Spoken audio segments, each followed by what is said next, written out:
Bonjour à tous, vous avez eu la très bonne idée de cliquer sur le titre de cette vidéo et c'est une idée encore meilleure si vous êtes étudiant, élève en classe préparatoire économique et commerciale, voie économique, puisque on se parle d'économie aujourd'hui avec Eric Keslassi qui est professeur en classe préparatoire. Il est aussi le coordinateur d'une collection importante publiée par Studirama qui s'appelle Objectif réussir sa prépa. Ensemble, on tourne une série de 5 vidéos sur différents thèmes d'économie. C'est parti.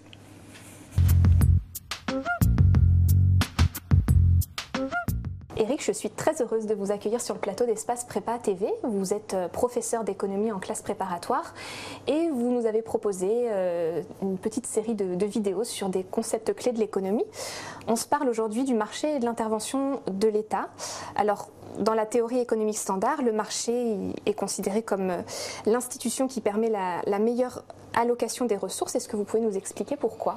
Oui, on doit cette position, on pourrait dire, à l'inventeur de l'économie moderne, c'est Adam Smith, dans La richesse des nations en 1776, qui explique que le marché permet de guider les individus par une main invisible. Cette main invisible fait coïncider les intérêts individuels et l'intérêt général.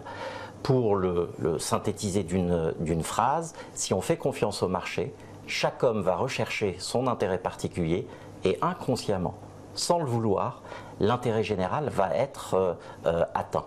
Autrement dit, le marché serait à l'origine des plus grandes harmonies économiques et sociales.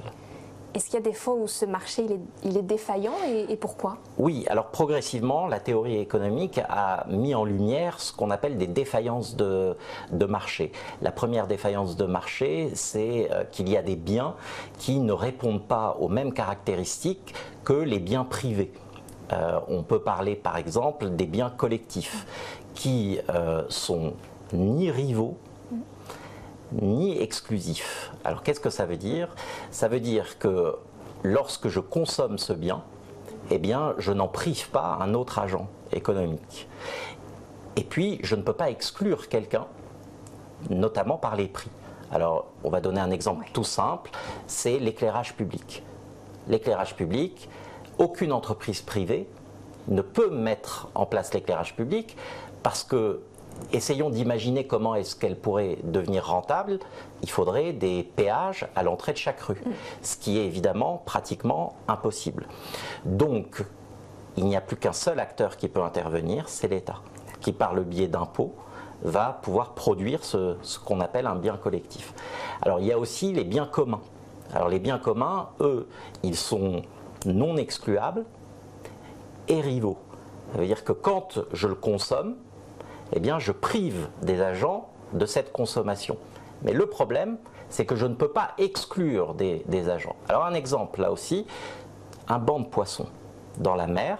Si un pêcheur pêche un poisson, il rend plus difficile la pêche à un autre poisson. Or, je ne peux pas empêcher, sans intervention institutionnelle, je ne peux pas empêcher le pêcheur de pêcher. Donc ça, c'est une première défaillance de marché. Une seconde défaillance de marché très importante, ce sont les asymétries d'information. C'est-à-dire que les agents ne possèdent pas toujours toutes les informations dont ils ont besoin au moment de réaliser une transaction. Cette asymétrie d'information va donner lieu à deux défaillances de marché, soit l'aléa moral.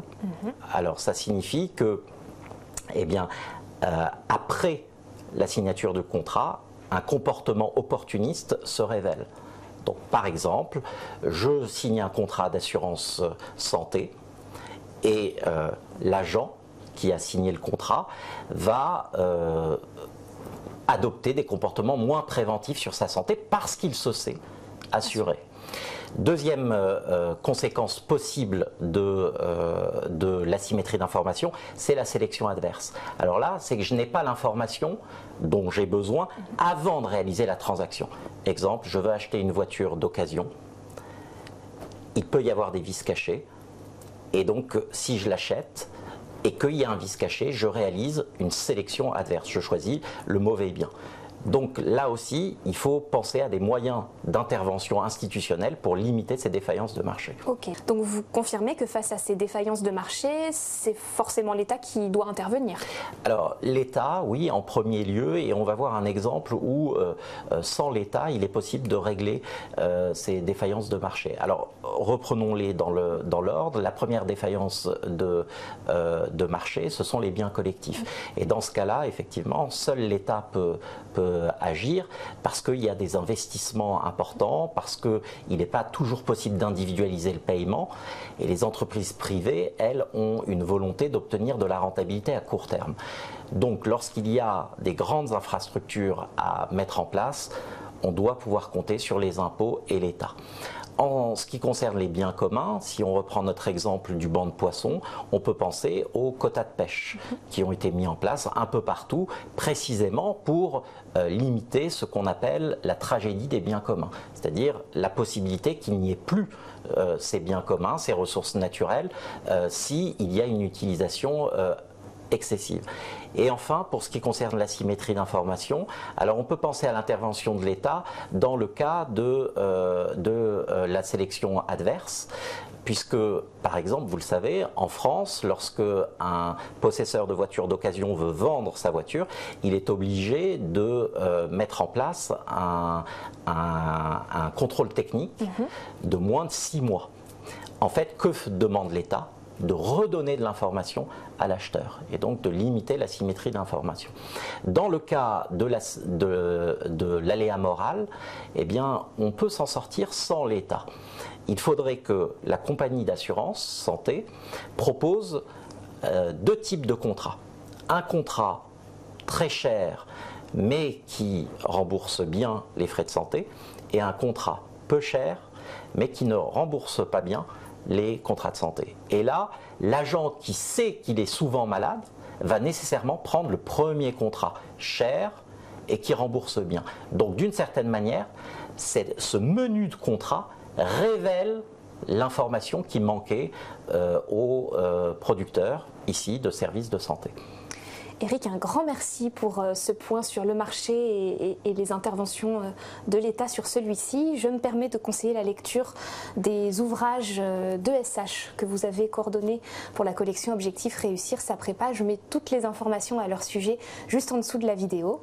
Et je vous conseille aussi d'aller visionner les 4 autres vidéos que nous avons tournées avec Eric sur différents thèmes d'économie. À très bientôt.